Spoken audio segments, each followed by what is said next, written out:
మీరు సంపాదించిన మనీని హ్యాపీ మనీగా మార్చుకోవాలనుకుంటే విజువలైజేషన్ 2.0కి జాయిన్ అవ్వండి.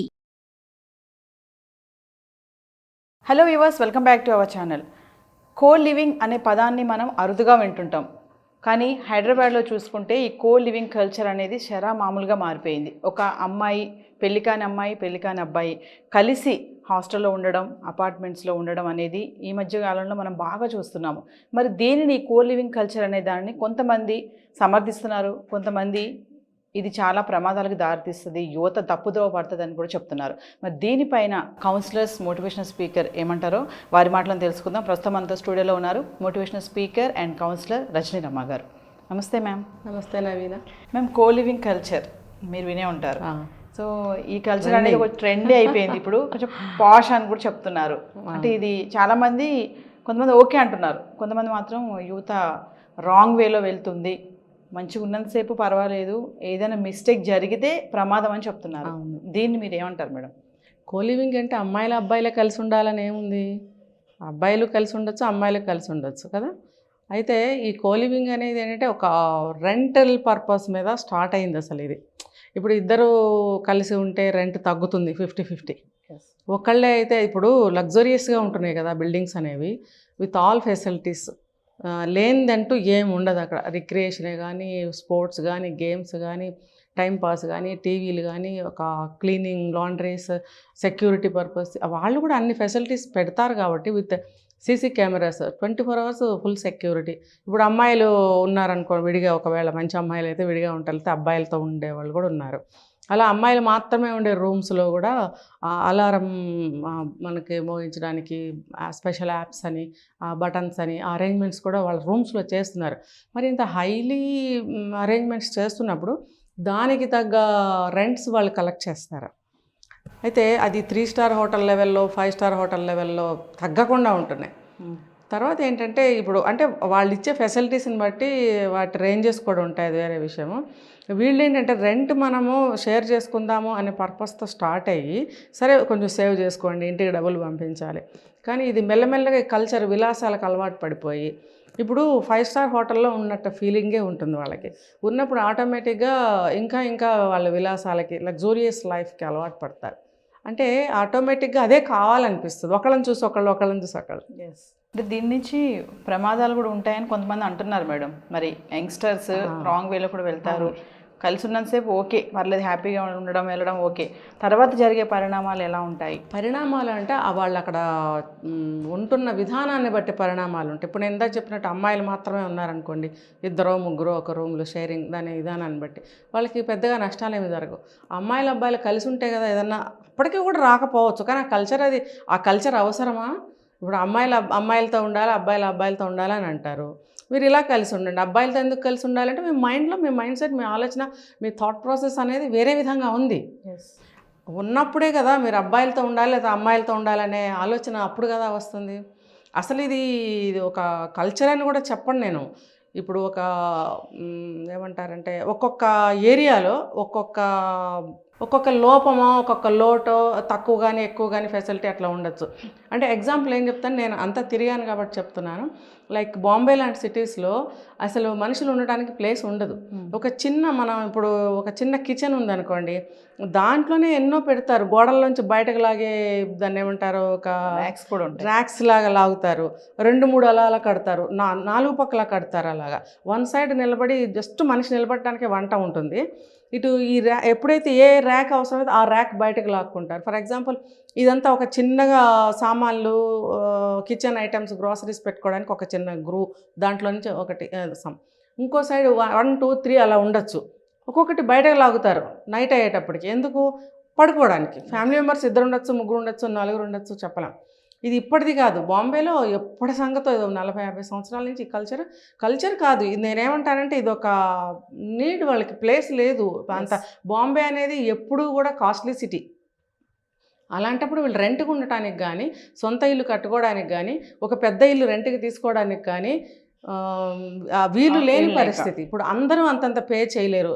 నెంబర్ 2 ఏంటంటే అక్కడ too much cost of living. Rents తీసుకోండి, ఈవెన్ మిరపకాయలు కొనాలన్నా కూడా బాంబే సిటీ నేను చెప్తుంది, చాలా కాస్ట్లీ అనమాట. సో అందుకని చెప్పి వాళ్ళు ఉన్న కాస్త ప్లేస్లోనే ఇప్పుడు ఎవరైనా ఓనర్స్ ఉంటారు, వాళ్ళు రెంట్కి ఉందా అని అవతల వాళ్ళు అడుగుతున్నప్పుడు వీళ్ళు రెంట్కి ఏ విధంగా మనం ఇవ్వచ్చు అనే థాట్ వీళ్ళకి వచ్చినప్పుడు వీళ్ళు ఈ విధంగా బిల్ట్ చేయటం స్టార్ట్ చేశారు.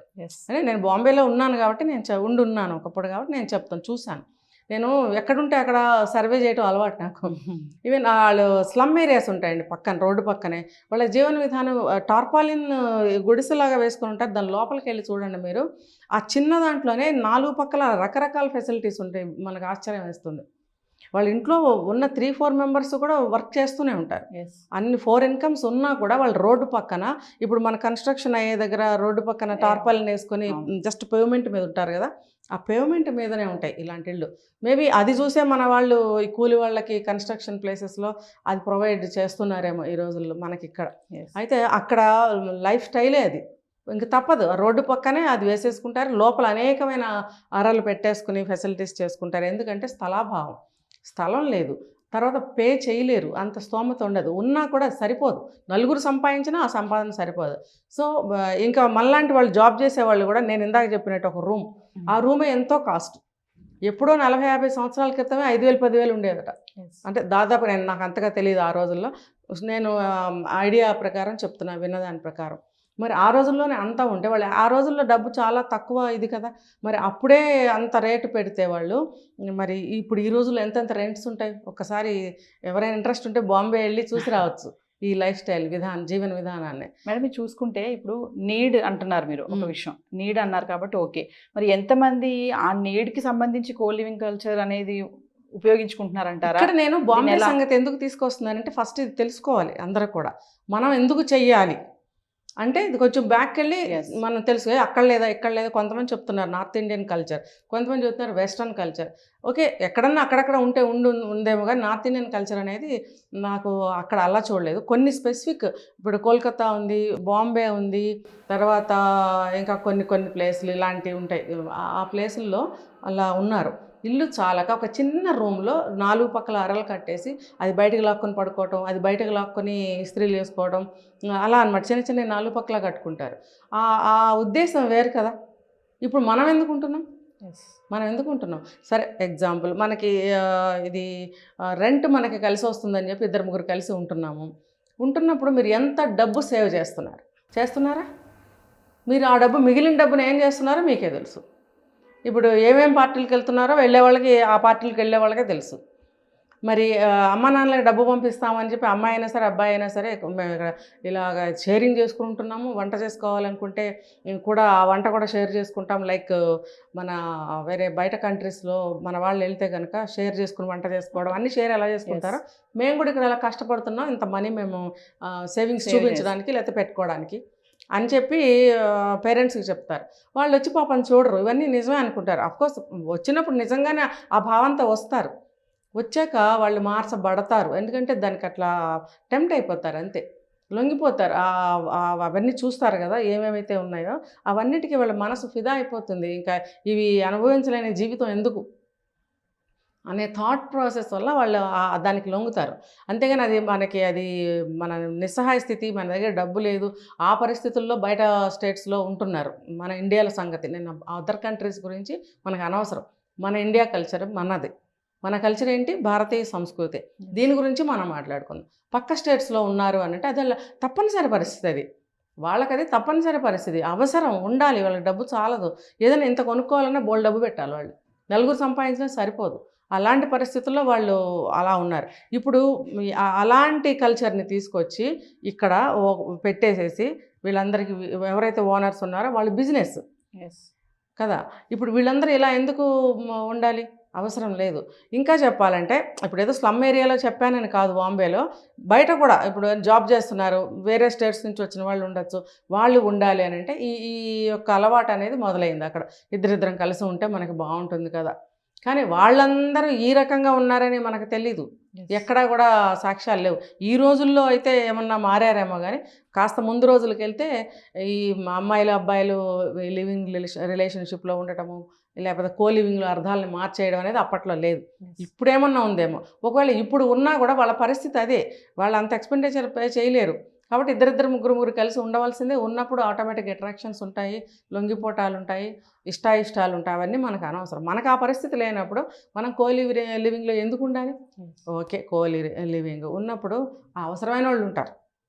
ఇప్పుడు భార్యాభర్తలు వస్తారు బయట నుంచి, కొత్తగా జాబ్కి వస్తారు, పాపం వాళ్ళు ఎక్కువ రెంట్ పెట్టుకోలేరు, ఇద్దరు కలిసి ఉండండి, అక్కడ ఉండండి, తప్పు లేదు కదా. లేదు ఇంకా లవ్లో ఉన్నారు, వాళ్ళు ఏదైనా ఒకళ్ళొకళ్ళు అర్థం చేసుకోవాలి, ఎక్కడ కుదరట్లేదు, సో కలిసి ఉందాము, కలిసి ఉంటున్నారు, ఉండండి అని నేను చెప్పట్లేదు, కలిసి ఉంటున్నారు. ఆ సిచ్యువేషన్స్ వేరు కదా. మరి మిగతా అమ్మాయిలు కానీ మిగతా అబ్బాయిలు కానీ అలా ఎందుకు ఉండాలి? ఇద్దరు మేజర్సే కదా మేడం, ఉంటే ఏంటి? మేజర్సే, కానీ మీకు అవసరం ఉందా? మీకు అవసరం ఉంటే ఉండండి. నేనెవరిని అడ్డుకోవడానికి అది మనకి లేదు కదా హక్కు. వాళ్ళ ఇష్టం. అది మేజర్స్ అయినప్పుడు వాళ్ళకి మంచి చెడ్డ తప్పులన్నీ వాళ్ళకి తెలుస్తాయి కాబట్టి అది వాళ్ళ ఇష్టం. కానీ మామూలుగా మాట్లాడుకోవాలంటే అమ్మాయిలు అబ్బాయిలు కలిసి ఉండాల్సిన అవసరం ఎప్పుడు ఉంటుంది? ఒకళ్ళ అవసరం ఒకళ్ళకి ఉన్నప్పుడు ఉంటుంది కదా. లేనప్పుడు ఒట్టిగా వెళ్ళి ఎందుకు ఉండాలి? మరి పేరెంట్స్ దీన్ని అబ్జర్వ్ చేస్తున్నారు అంటారు మేడం. మీరు అన్నట్టుగా జాబ్ హోల్డర్స్ వస్తారు, జాబ్ చేయడానికి వస్తారు, వేరే వెళ్తారు ప్లేసెస్కి వెళ్ళి, అక్కడ అమ్మాయి అబ్బాయి ఇలా ఉండడం కోర్ లివింగ్ కల్చర్ అనేది. మరి పేరెంట్స్ అబ్జర్వ్ చేస్తున్నారా? మా అమ్మాయి ఎవరితో ఉంటుంది, ఏ రూమ్లో ఉంటుంది, షేరింగ్ ఎలా ఉంది, అమ్మాయితో ఉంటుందా, అబ్బాయితో ఉంటున్నారా అనేది పేరెంట్స్ ఎలా ఉంటున్నారు? జనరల్గా ఏంటంటే ఈ సిటీలోనే ఉన్న వాళ్ళు ఎవరు కూడా అలా ఉండాల్సిన అవసరం ఉండదు. ఊళ్ళ నుంచి వచ్చిన వాళ్ళకే ఇలా ఉండవలసిన అవసరం వస్తుంది. ఊళ్ళ నుంచి వచ్చి ఉన్న వాళ్ళ పేరెంట్స్ పనిగట్టుకుని అంతంత దూరాల నుంచి వచ్చి చూసే అంత ఓపికలు తీరికలు, మళ్ళీ అంత డబ్బు ఖర్చు పెట్టాలి, మా పిల్లలు చదువుకున్నారు, అన్నీ తెలుసు, వాళ్ళు మేనేజ్ చేసుకోగలరు అనే భరోసాతోటి వాళ్ళ పనుల్లో వాళ్ళు ఉంటారండి. మాటిమాటికి వచ్చి చూడాలంటే కుదరదు కదా. కాబట్టి వాళ్ళకి దాదాపుగా 90% తెలియదు. ఎప్పుడైనా ఎవరైనా పేరెంట్స్ వచ్చినప్పుడు ఇలాంటివి కళ్ళబడినప్పుడు వీళ్ళ ద్వారా వాళ్ళకి ఏమన్నా ఫ్రెండ్షిప్ ఉంటే, ఫోన్ నెంబర్స్ ఉంటే చెప్పుకుంటే అలా స్ప్రెడ్ అవుతుంది తప్ప దాదాపుగా తెలియదు. ఒకవేళ వాళ్ళు మేము వస్తున్నామమ్మా నిన్ను చూడడానికి, లేదా బాబు వస్తున్నాం అని అన్నప్పుడు వీళ్ళు వెంటనే ఏం చేస్తారు? మార్చేస్తారు. ఈ అమ్మాయిలని ఆ రూమ్లోకి పోమ్మంటారు, ఆ అబ్బాయిలని ఈ రూమ్లో. ఎలా తెలుస్తుంది? గబగబా ఒక అరగంటలో ఉన్నాయన్నీ సర్దేసుకుని ఆ రూమ్లోకి వెళ్ళిపోతారు. ఏం తెలుస్తుంది? వచ్చిన వాళ్ళు కూడా అల్మార్లన్నీ కబోర్డ్స్ ఓపెన్ చేసి చూస్తారా ఏమున్నాయని? చూడరు కదా. చూడాలంటే వాళ్ళకే సంస్కారం అడ్డొస్తుంది, చూడాలని అనిపిస్తుంది ఖచ్చితంగా. వీళ్ళు ఎలా ఉంటున్నారు, వీళ్ళు అలవాట్లు ఏంటి తెలుసుకోవాలనే అసలు వస్తారు. కానీ సంస్కారం అనేది ఒకటి అడ్డం వస్తుంది కదా. ఆ సంస్కారంతో అడగలేకపోతారు, చూడలేకపోతారు, అన్ని ఓపెన్ చేసి చెక్ చేయలేకపోతారు, కానీ నోటితో అడుగుతారు. కాబట్టి ఇలాంటివి మనకి అవసరం ఉంటే కోలివింగ్ చేసుకోండి. అది దేనికి? మీరు ఆ అవసరాలు వేరే ఉంటాయి, మనం వాటి గురించి మాట్లాడుకోవట్లేదు కాబట్టి. ఇది మంచా చెడ్డ అంటే అవసరాన్ని బట్టి. మీరు నిజంగానే ఒక మ్యాచ్ కుదిరింది, పేరెంట్స్ కుదిర్చారో లేకపోతే మీరు లవ్ చేసుకున్నారో, మీకు అది ఒకళ్ళొకళ్ళు అండర్స్టాండింగ్ చేసుకోవాలి, కొద్ది రోజులు కలిసి ఉందాము అని అనుకుంటే ఉండండి. కానీ ఇది ఎటు తయారైందంటే కొంతకాలానికి కోలివింగ్ అనేది పెళ్లి చేసుకోవాలని అనుకునే వరకు వస్తే గనక, ఒకవేళ అసలు కోలివింగ్ అనే దానికి అర్థం ఇది కాదు, మార్చేశారు, అర్థాలు మార్చేశారు. కాబట్టి నేను ఇలా మాట్లాడాల్సి వస్తుంది. పెళ్లి చేసుకోవాలని అనుకుంటే అప్పుడు మీరు ఉండండి ఒకళ్ళొకళ్ళు అర్థం చేసుకోవడానికి, అంతే. ఊరికే వెళ్ళి ఉండాల్సిన అవసరం కూడా లేదు. సో ఫైనల్లీ మేడం, కో లివింగ్ కల్చర్ అనేది హైదరాబాద్లో ట్రెండీ అయిపోయింది. ఫైనల్గా ఏం చెప్తారు మీరు? ఏం చెప్తానంటే ఒక రకంగా పుచ్చిపోయింది హైదరాబాద్. ఇంకెంతకన్నా ఏం చెప్పాలి, పుచ్చిపోయింది. ఇప్పుడు అమ్మాయిలు వాళ్ళకి వాళ్ళు తెలుసుకోవాలి. పోనీ అబ్బాయిలు ఇప్పుడు ఏదన్నా జరిగితే అమ్మాయిలకి ఎక్కువ నష్టం జరుగుతుంది కాబట్టి అమ్మాయిలకి అంటే, అబ్బాయిలు కూడా అనవసరంగా అమ్మాయిల్ని కెలక్కండి. ఆ అమ్మాయిలు మీ చెల్లెళ్ళో అక్కలో మీ పిన్నులో అమ్మలో బామ్మల లాంటి వాళ్ళే, వాళ్ళు కూడా వాళ్ళని కెలక్కండి. మీకు నిజంగా లవ్ పడింది, వాళ్ళ మీద లవ్ చేస్తున్నాము, ఇష్టమైంది, ఆ అమ్మాయికి కూడా ఇష్టమైంది, ఒకళ్ళనొకళ్ళని అర్థం చేసుకోవడానికి దగ్గరగా ఉండే అవకాశం లేదు అని అనుకున్నప్పుడు అలా పోనీ తీసుకుని ఉండండి. కానీ జాగ్రత్తగా పవిత్రంగా ఉండండి. సెక్సువల్ దాకా ఎందుకు వెళ్తున్నారు? అక్కడ దాకా వెళ్ళకండి. ఇప్పుడు కొంచెం ఇంకా ఉన్నారు లివ్ ఇన్ రిలేషన్షిప్ అని, డేటింగ్స్ అని, అవన్నీ మనం తర్వాత మాట్లాడుకుందాం, ఇంకొక ఎపిసోడ్ చేద్దాము. అట్లాంటి వాటిల్లో ఫైనల్ స్టెప్ ఏంటంటే ఆఫ్టర్ మ్యారేజ్. ఈ కో లివింగ్ వాళ్ళు కూడా మ్యారేజ్ వరకు వెళితే కనుక కొంతమంది ఇంకొక స్టెప్ తీసుకుందాం, అది కూడా క్లియర్ చేసుకుందాం అన్నట్టు ఆ పాయింట్కి కూడా వెళ్తున్నారు. ఆఫ్టర్ మ్యారేజ్ ఒకరికొకరు సాటిస్ఫై చేసుకోగలుగుతామా, అది కూడా టెస్ట్ చేసుకుంటున్నారు. ఆ టెస్ట్ కోసం అని వంక పెట్టి, నేనంటున్నా వంక అని, వాళ్ళ దృష్టిలో వంక అవునో కదా నాకు తెలియదు, వంక పెట్టి అది కూడా కానిస్తున్నారు. ఆ తర్వాత సాటిస్ఫై లేదనుకో విడిపోతున్నారు. మరి అది ఏంటి, ఎటుపోతుంది కల్చర్? కాబట్టి కోలివింగ్ అనేది ఎవరికి అవసరమో వాళ్ళే ఉండటం మంచి పద్ధతి. ప్రతి ఒక్కళ్ళు పొలం వెళ్ళిపోవడం అనేది అది not good, not correct, not safe also. Ma'am మీరు అన్నట్టుగా పెళ్లికి ముందే డేటింగ్ అని ఒకటి చెప్పారు కదా, మరొక ఎపిసోడ్ దాంతో కలుద్దాం. Yes. Thank you. Thank you. Suman టీవీలో మీ పర్సనల్ అండ్ బిజినెస్ ప్రమోషన్స్ కోసం కింది నెంబర్కి కాంటాక్ట్ చేయండి.